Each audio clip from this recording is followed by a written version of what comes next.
सोचिए अगर कोई आज से 500 साल पहले कोई इंसान हेलीकॉप्टर की डिजाइन बना दे, टैंक, रोबोट्स और सबमरीन का कॉन्सेप्ट सोच ले, मानव शरीर की इतनी सटीक ड्राइंग बना दे कि आज के डॉक्टर भी हैरान रह जाएं, तो आप उसे क्या कहेंगे? वैज्ञानिक, कलाकार या फिर अपने समय से बाहर पैदा हुआ इंसान? दोस्तों, आज की यह कहानी उस शख्स की है जिसे दुनिया जानती है, लियोनार्डो दा विंसी। लेकिन बहुत कम लोग जानते हैं उसके पीछे छुपे रहस्य को। क्यों उसकी बनाई पेंटिंग में कोड छुपे हैं? क्यों उसकी नोटबुक आज भी वैज्ञानिकों को चौंका देती है?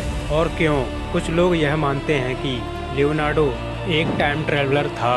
आज हम लियोनार्डो दा विंसी के हर रहस्य को साइंस और लॉजिक के साथ डिकोड करेंगे। दोस्तों, वीडियो शुरू करने से पहले अगर आपने हमारे इस चैनल को अभी तक सब्सक्राइब नहीं किया है तो सब्सक्राइब जरूर कर लें, क्योंकि आपके एक सब्सक्राइब से हमें बहुत मोटिवेशन मिलता है और हम आपके लिए ऐसी और वीडियोस बनाते रहेंगे। तो चलिए वीडियो शुरू करते हैं।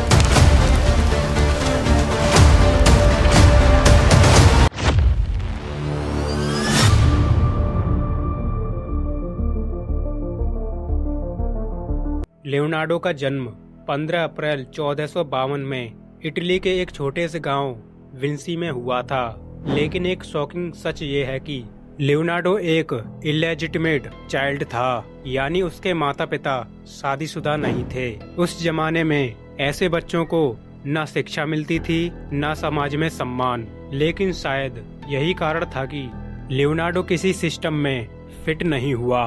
उसने ट्रेडिशनल स्कूलिंग नहीं की, लैटिन और ग्रीक में कमजोर था, लेकिन उसकी ऑब्जर्वेशन पावर किसी भी प्रोफेसर से कहीं ज्यादा थी।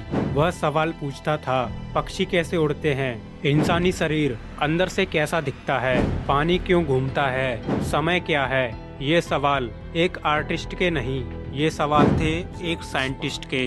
लियोनार्डो की सबसे बड़ी खासियत थी इनसैटिएबल क्यूरियोसिटी, यानी उसकी जिज्ञासा कभी खत्म नहीं होती थी। उसकी नोटबुक में 13,000 से ज्यादा पेजेस थे, लेकिन अजीब बात यह है कि वह उन्हें मिरर राइटिंग में लिखता था, दाएं से बाएं। सवाल उठता है क्यों? नंबर 1, हाथ गंदे ना हो। कुछ लोग कहते हैं वह लेफ्ट हैंडेड था, इसीलिए शायद स्याही फैलने से बचने के लिए ऐसा करता होगा। नंबर 2, जानबूझकर छुपाना। लेकिन कई हिस्टोरियन मानते हैं कि लियोनार्डो जानबूझकर अपने विचारों को छुपाना चाहता था, क्योंकि जो वह सोच रहा था वो उस समय के चर्च और समाज के लिए खतरनाक था। वह मानव शरीर का डिसेक्शन करता था, जो उस समय पाप माना जाता था। लियोनार्डो ने 30 से ज्यादा डेड बॉडीज का डिसेक्शन किया। उसने जो ड्राइंग बनाई, muscles, nerves, spine, heart valve, आज MRI और CT स्कैन से मैच करती हैं। उसकी हार्ट ड्राइंग 500 साल बाद प्रूव हुई कि हार्ट एक पंप नहीं बल्कि ट्विस्टिंग मोशन से काम करता है। सवाल ये है, मॉडर्न टूल के बिना वह इतना एक्यूरेट कैसे हो सकता है? कुछ साइंटिस्ट मानते हैं लियोनार्डो ने एनाटॉमी को 4D में सोचा, मोशन के साथ। लियोनार्डो ने उड़ान देखी थी।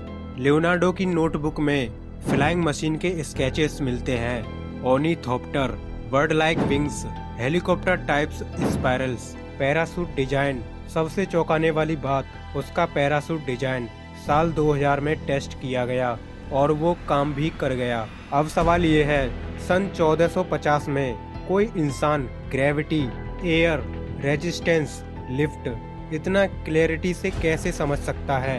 यहाँ से शुरू होती है टाइम ट्रेवलर थ्योरीज। लियोनार्डो सिर्फ एक पीस लवर नहीं था, उसने डक ऑफ मिलेन को लेटर लिखा, जिसमें उसने खुद को वॉर इंजीनियर बताया।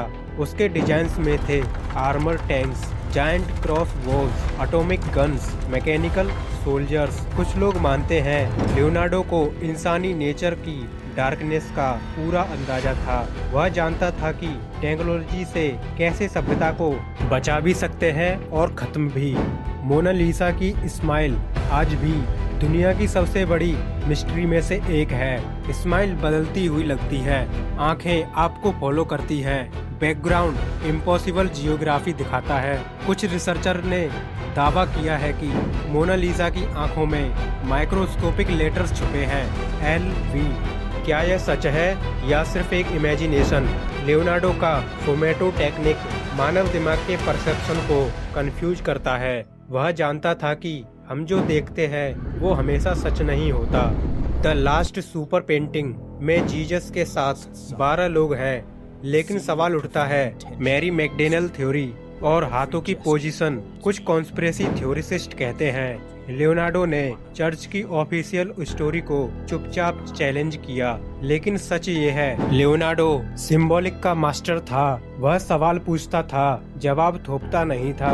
अब आते हैं सबसे कंट्रोवर्शियल थ्योरी पर। एविडेंस लोग क्या देते हैं? Future technology sketches, scientific accuracy, multi disciplinary genius, society से डिस्कनेक्टेड माइंडसेट। लेकिन साइंस क्या कहती है? लियोनार्डो का दिमाग पैटर्न रिकॉग्नाइजेशन, इमेजिनेशन और ऑब्जर्वेशन का एक्सट्रीम कॉम्बिनेशन था। ये एक्सपेरिमेंट करता था, फेल होता था और फिर सोचता था। वह AI नहीं था, लेकिन उसका दिमाग AI जैसा था। लियोनार्डो ने कई प्रोजेक्ट पूरे नहीं किए। क्यों? क्योंकि वह एक परफेक्शनिस्ट था, या क्योंकि उसका दिमाग एक आइडिया से दूसरे पर जंप करता था। कुछ साइकोलॉजिस्ट मानते हैं उसे ADHD लाइक ट्रेट्स थे, लेकिन जीनियस लेवल पर। लियोनार्डो की मृत्यु हुई 1519 में फ्रांस में। कहा जाता है उसकी मृत्यु के समय राजा उसके पास था, लेकिन उसकी बहुत सी नोटबुक्स आज भी मिसिंग हैं। सवाल ये है, क्या कुछ नॉलेज जानबूझकर छुपा दी गई? लियोनार्डो दा विंसी हमें सिखाता है कि सवाल पूछना सबसे बड़ा विज्ञान है। आर्ट और साइंस दुश्मन नहीं है। इमेजिनेशन नॉलेज से ज़्यादा पावरफुल है, और इंसान की लिमिट्स उतनी नहीं जितनी हम सोचते हैं। वह टाइम ट्रेवलर नहीं था, लेकिन उसका दिमाग समय से आज़ाद था, और शायद यही असली मिस्ट्री है।